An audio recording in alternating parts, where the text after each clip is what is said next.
राम राम सारे भाइया ने भाई। जो आज सुप्रीम कोर्ट का जो फैसला आना था फाइनल ईयर के स्टूडेंट को लेकर, उसके ऊपर बहुत बड़ी अपडेट निकल के सामने आई है। और मैं जो लोक श्रीवास्तव जी ने कहा है, जो हमारे एक और वकील थे दीवान जी ने जो कहा है, तो मैं आपको वो पूरी अपडेट दिखा देना चाहता हूँ। इसमें क्या कहा गया है, जो ये जो सुप्रीम कोर्ट का जो फैसला आना था उसमें कहा गया है कि यूसीजी गाइडलाइन है पहले semi final year exam till August 18। तो 18 अगस्त तक है, 18 अगस्त तक अब सुनवाई ली है। अब 18 अगस्त को अगली सुनवाई होनी है। तो मैं आप सबको फिर से बता देना चाहता हूँ, जो फाइनल ईयर के जो एग्ज़ाम होने वाले थे उसके ऊपर अब 18 अगस्त को सुनवाई होने वाली है। उसमें ये न्यूज़ दी होगी, the Supreme Court the Friday add of the challenging UGC guideline. या ये पूरी मैं आपको सीधा हिंदी में बता देता हूँ इसमें क्या कहा गया है। इसमें कहा गया है कि सुप्रीम कोर्ट ने शुक्रवार को यूजीसी के दिशा निर्देश को चुनौती दी, जिसमें कोविड-19 महामारी के बीच सितंबर के अंत तक अंतिम वर्ष की परीक्षाओं को अनिवार्य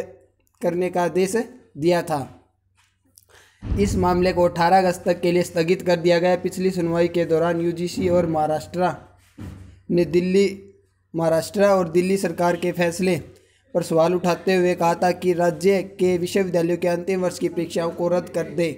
न्यायमूर्ति अशोक भूषण जी ने कहा कि अध्यक्षता वाली शीर्ष अदालत ने पीठ के मामले में महाराष्ट्र और दिल्ली द्वारा दायर हलफनामे पर प्रतिक्रिया देने के लिए यूजीसी को समय दिया था। याचिकाकर्ताओं में से कुछ की ओर से पेश वकील लोक श्रीवास्तव ने कहा कि कुछ छात्रों की शैक्षणिक रुचि लाखित छात्रों के स्वास्थ्य और जीवन के अधिकार को समाप्त नहीं कर सकती। एमएचए यूजीसी की गाइडलाइन खराब कोविड-19 संकट के कारण जो बाढ़ के कारण जो स्थिति बनी हुई है उसके ऊपर तो ये बात कही गई है। जो हमारे लोक श्रीवास्तव ने भी कहा है कि जो फाइनल ईयर के स्टूडेंट हैं उनकी, और कोर्ट ने कहा है कि जो यूजीसी ने बयान दिया है कि जो महाराष्ट्र और दिल्ली ने जो फैसले लिए वो सरासर गलत है। और जो लाइव अपडेट हुई है वो भी मैं आपको दिखा देना चाहता हूँ कि मतलब लाइव में क्या क्या बातें हुई थी, उनकी 2-4 बातें हमें मिली है वो मैं आपको दिखा देना चाहता हूँ।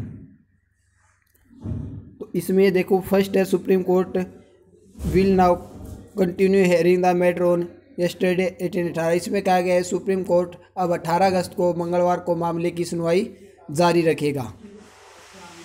जो सेकंड थी, Diwan also highlight the that the student are facing due to the uncertainty around exam. तो इसमें कहा गया है, दीवान ने इस चिंता को भी उजागर किया कि छात्रों की परीक्षा के दौरान अनिश्चितता का सामना करना पड़ सकता है। तो थर्ड में ट्रांसपोर्ट की बात कही गई थी दीवान ने, तो उन्होंने कहा कि यह मुद्दा पहले भी उठाया जा चुका है, तो इस मुद्दे पर वैचारिक अड़चनें हैं। तो इसी तरह ये कुछ जो लाइव अपडेट थी जो स्टार्टिंग से ही चली आ रही थी उसमें से कुछ ये अपडेट थी जो हमें मिल गई थी। और इसमें यह भी कहा गया था कि फाइनल ईयर कोर्ट ने अब क्या पिछली सुनवाई में भी कह दिया था कि यदि ऐसी सुनवाई चलती रही तो फाइनल ईयर के बच्चों के एग्ज़ाम होंगे। तो अब अगली सुनवाई 18 अगस्त को होनी है, तो अब सुनवाई का कोई फ़ायदा नहीं। यूजीसी ने कल रात को जो गाइडलाइन जारी कर दी थी कि फाइनल ईयर के बच्चों के एग्ज़ाम अब होंगे। तो ये थी फ्रेंड वो एक छोटी सी अपडेट जो आप सबके लिए काफ़ी ज़्यादा इंपॉर्टेंट होने वाली है। तो मिलते हैं फ्रेंड्स नेक्स्ट वीडियो में, तब तक के लिए जय हिंद जय भारत।